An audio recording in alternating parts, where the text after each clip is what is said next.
Welcome to the Hub. Rudyard Griffiths here, your publisher. I'm on air with Adam Legge, the president of the Business Council of Alberta. We're talking about their new series, A Strong Canada, A Good Life. And today we're going to talk about immigration. It's an important issue. It's fixated a lot of Canadians. It was a big part of the election that we just had, and it's a big part of the policy conversation that Canada now needs to have under this new minority government. The Alberta Business Council is out with some interesting analysis and insights on immigration, how we can make immigration policy work better for immigrants and for the Canadian economy. Adam, thanks for coming on the program. My pleasure, Roger. Thanks for having me. Well, let's first remind our audience about this series, A Strong Canada, A Good Life. What is the Business Council of Alberta setting out to do with the publication of a series of papers, a series of videos, a kind of broad spectrum policy engagement with the country at this time? Yeah, it's really what we're asking Canada's new federal government to do to ensure that Canada gets back on the right track. We've felt, Rudyard, for the past decade that Canada really has not been performing to its potential. We've seen eroding affordability. We've seen eroding economic performance. We've seen eroding well-being of Canadians. And so it's time to get back on the right track through a series of thoughtful and pragmatic policy solutions that will tackle everything from our economic agenda to our natural resource agenda to immigration and many, many more things that are critical to bringing prosperity and optimism and opportunity back to Canada. So we've laid out a series of recommendations all across the board from those major areas and asking Canada's federal government to now move without haste on implementing that agenda to bring opportunity and optimism back to Canadians. Hear, hear.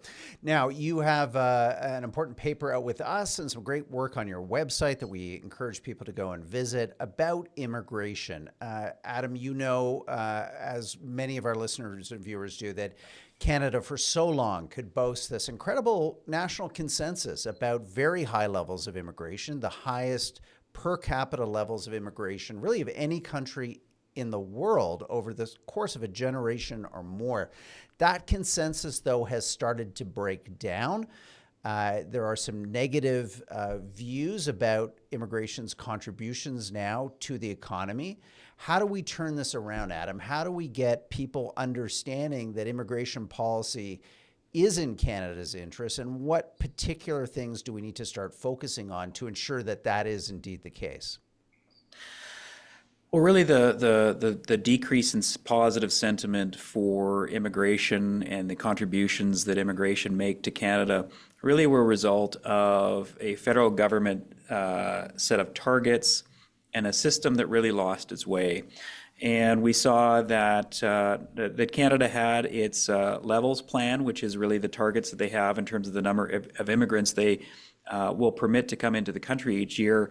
But they completely lost track of the temporary side, and that's things like international students, temporary foreign workers. And so when they were doing the counts, realized that they were not only approving about 500,000 new Canadians or new immigrants every year, but some of those temporary were adding another 500 to 600 to 700,000 people coming into the country on a temporary basis. And it was affecting everything from ability to get into post-secondaries, ability to find affordable housing, ability to find doctors, et cetera. And so it really put a lot of strain.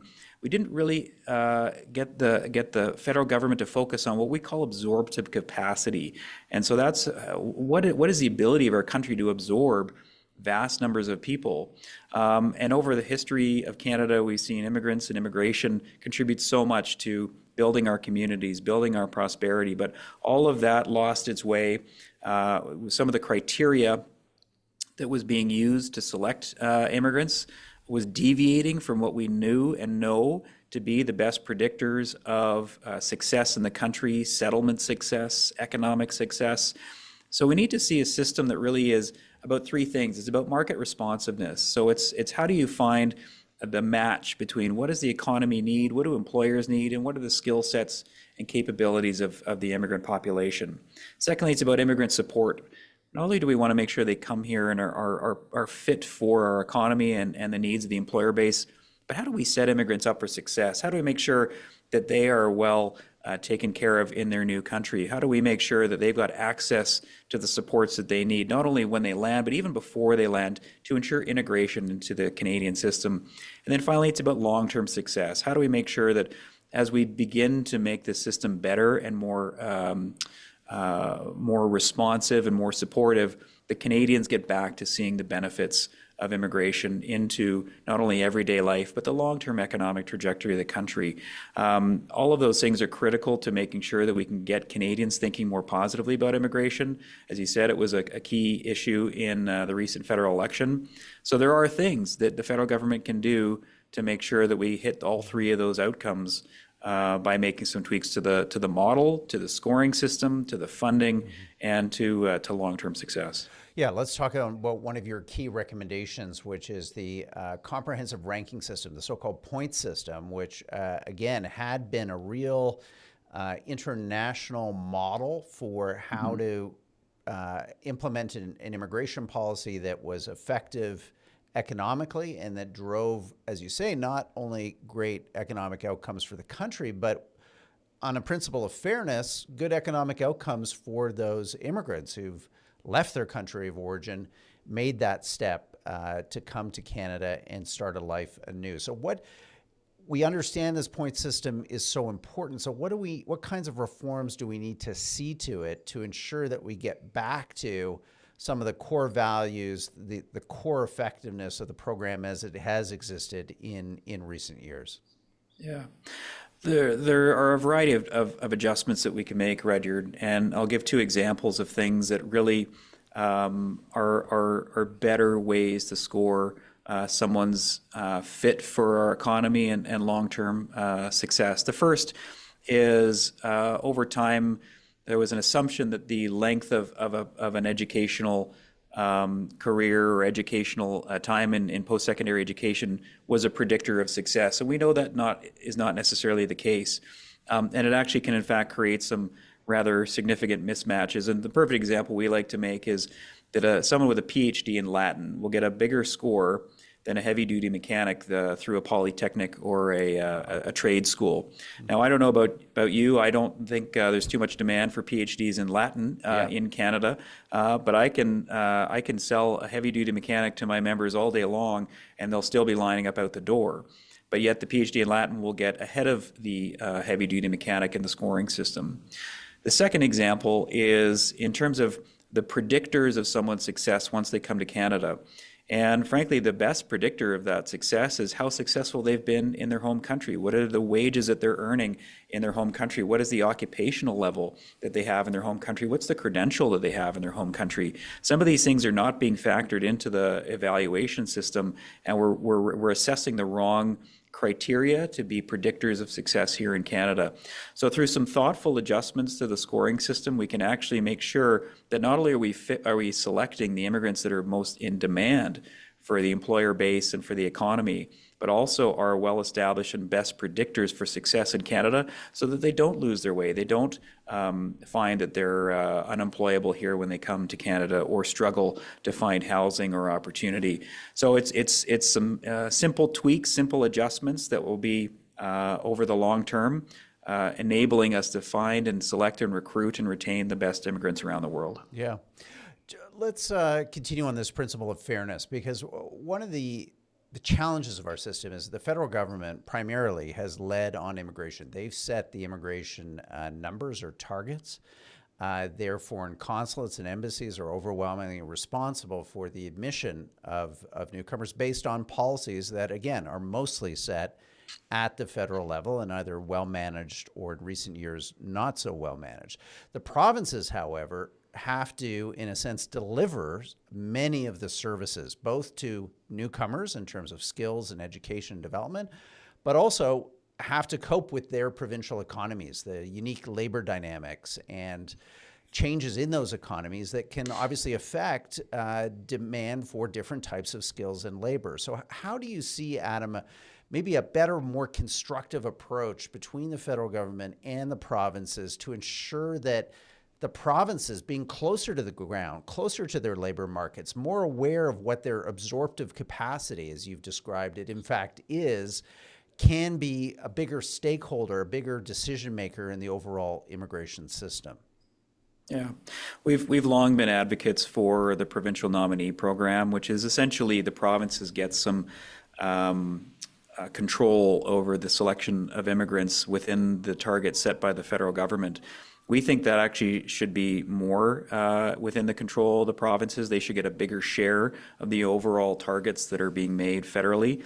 And unfortunately, in the reaction to some of the overage on immigration targets that the federal government rolled back in its recent levels plan in 2024-25, the provinces were actually stripped of some of that provincial nominee capacity and decision making. So we've actually reversed course in terms of where we think that the immigration system should be going, which, as you say, should be more in the hands, more in the decision making of the provincial governments, because they know what's needed, whether they need nurses, doctors, heavy-duty mechanics, and they know where they need them, whether it's in certain rural communities, whether it's in more remote locations, what kind of incentive plans can they have to attract people who, like doctors and nurses, who may not necessarily first choose a rural community, but they can then use some of the provincial incentive plans and opportunities to attract people to those places. So we would really like to see more powers given to the provinces to ensure that there's fairness.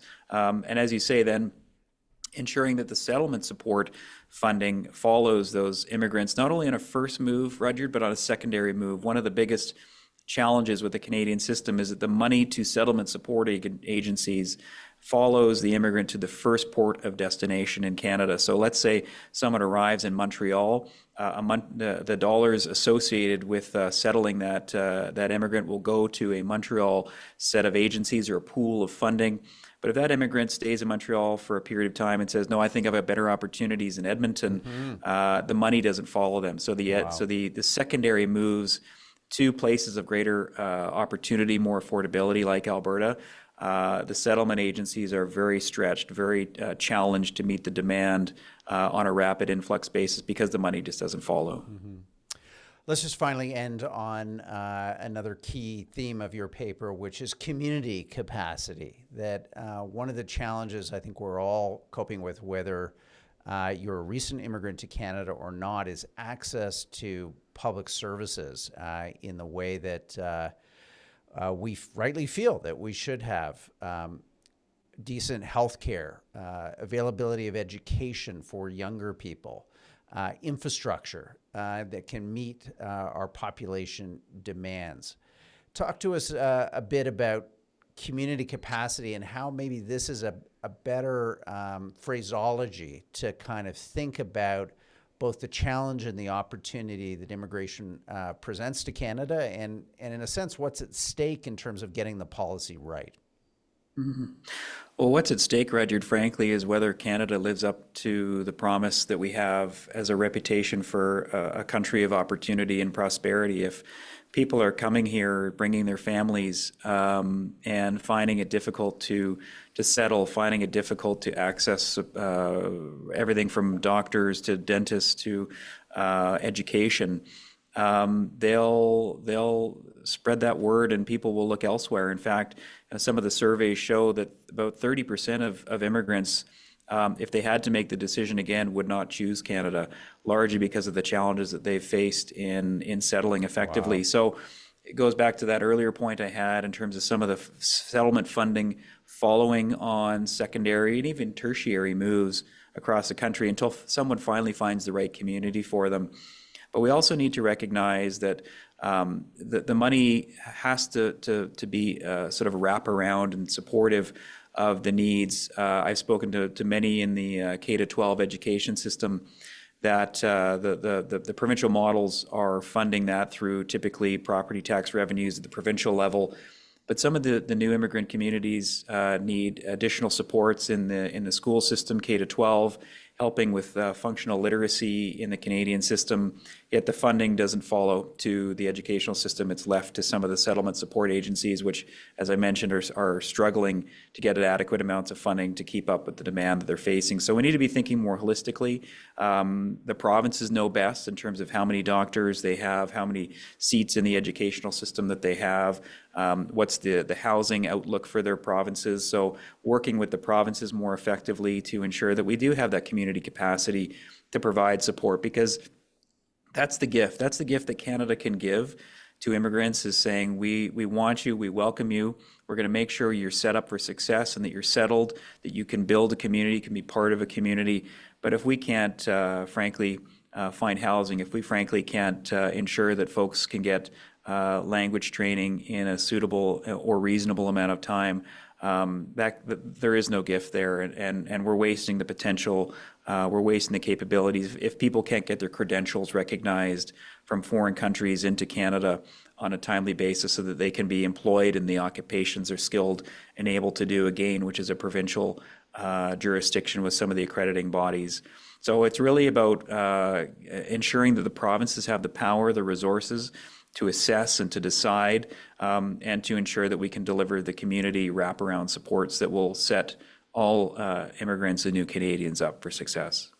Well, it's a terrific message, Adam. If people want to find out more about your series, and particularly this topic of immigration, where can they go? BusinessCouncilAB.com. You can find that work, our immigration work, which we've done an extensive amount on, and the Strong Canada Good Life set of policy proposals in entirety on our website. So I look forward to having people take a look and let us know their thoughts. Thank you so much, Adam Legge, the president of the Business Council of Alberta. Well, if you're enjoying this series, please head over to the Hub's website, www.hub.ca. You can find out all kinds of more information, articles by Adam, videos that we've done together with the Business Council of Alberta and their series, A Strong Canada, A Good Life. So I encourage you to check that out now, and we'll be back with more great content for you here on the Hub podcast feed and on our YouTube channel. Until then, bye-bye.